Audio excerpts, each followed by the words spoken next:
10, 9, 8, 7, 6, 5, 4, 3, 2, 1, 0. Ignition and liftoff. Go Falcon, go GPS.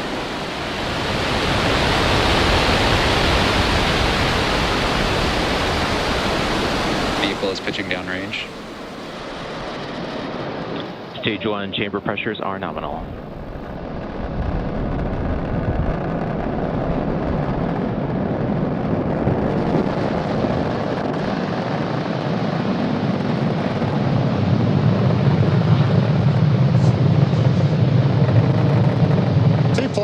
T plus 36 seconds. SpaceX launch engineers report nominal conditions on Falcon 9.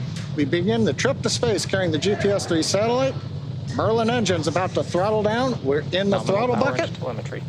Decreasing acceleration in preparation for maximum dynamic pressure. Great views looking aft towards Cape Canaveral. Vehicle is supersonic. We're throttled back up to full power. We're out of the throttle bucket and we're supersonic.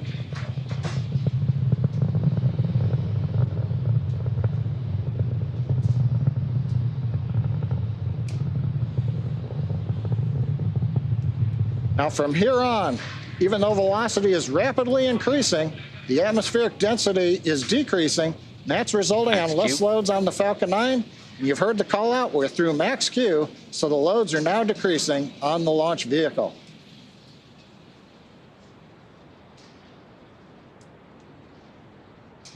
MVAC engine chill has started. That call out says the bleed valve on second stage engine is open, and that's beginning a final chill of the MVAC engine prior to second stage ignition. All's looking good with the stage 1 trajectory. And we've got 3 events coming up in quick succession. We're going to have main engine cutoff, MECO as we call it. The first and second stages will then separate. And then we will have ignition of the second stage engine to propel Falcon 9 into the first parking orbit.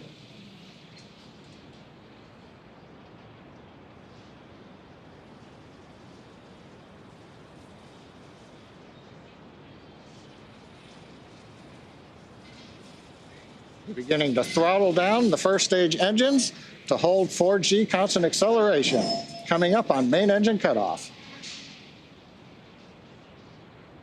MECO.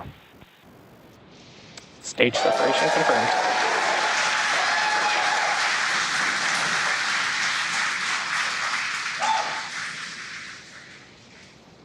And we've got, as you can hear the cheering in the background, successful stage separation.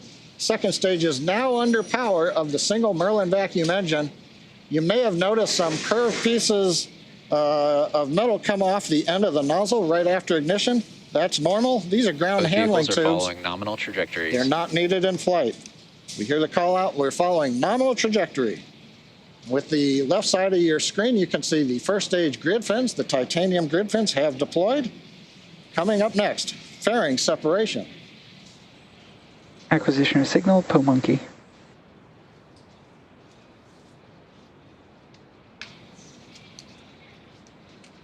Bearing separation confirmed.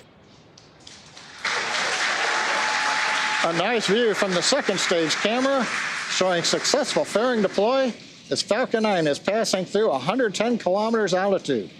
Now we will be attempting to retrieve these new fairing halves with the help of our contracted recovery vessel, HOS Briarwood.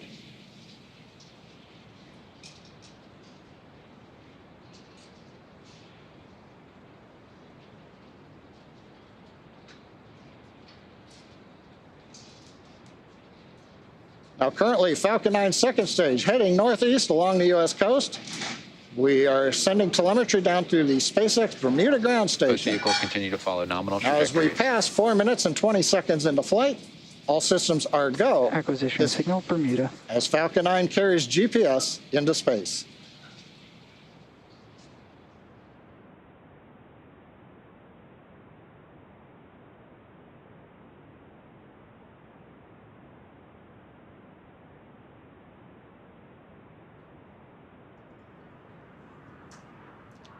It's T plus 4 minutes and 45 seconds here into today's mission, and we're currently in the first of 2 planned MVAC burns for satellite deployment.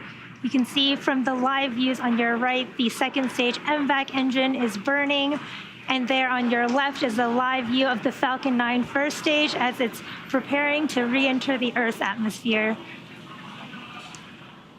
At T plus 6 minutes and 18 seconds, you should see on your screen the first stage's entry burn. This is in just about a minute. This burn will last about 30 seconds. Acquisition of signal, New Hampshire. And for the entry burn, we relight the center E9 engine on the first stage, and then partway through, we relight the E1 Both vehicles continue to follow nominal trajectories. and E5 engines. So we will have a total of 3 M1D engines helping to slow the vehicle down as it passes back into the Earth's atmosphere. You can see a great live look at that Falcon 9 first stage there as it's coasting back down. Now, the Falcon 9 supporting today's mission will perform this entry burn for the second time, and both fairing halves will re-enter for the first time. This booster previously supported the November 2020 GPS-3 mission, and we're pretty excited to watch today's landing because it marks the first mission we're supporting for the U.S. Space Force with a flight-proven booster. Now, entry burn will start in just a few seconds here. Listen for the call out. Stage 1 flight termination system is safe. Stage 1 entry burn has started. You heard the call out, and you can see on your screen, stage 1 entry burn has started. This burn lasts about 30 seconds.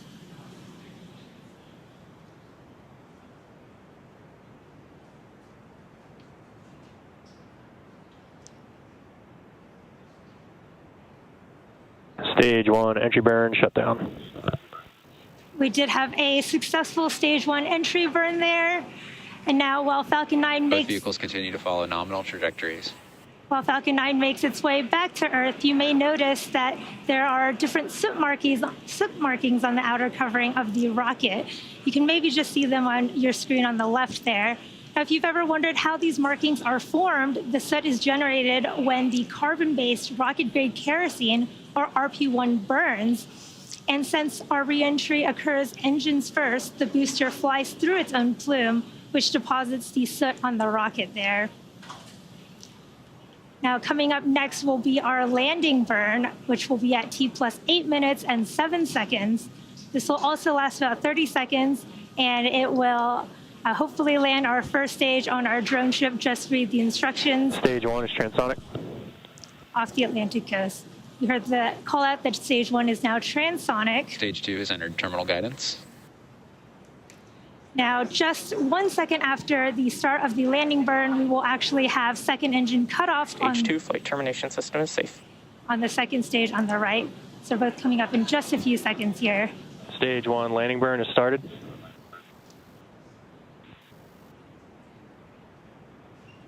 can see that stage 1 entry burn, Seco 1. landing burn,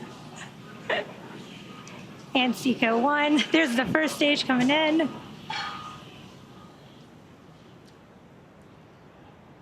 Landing legs now deployed. Nominal parking orbit.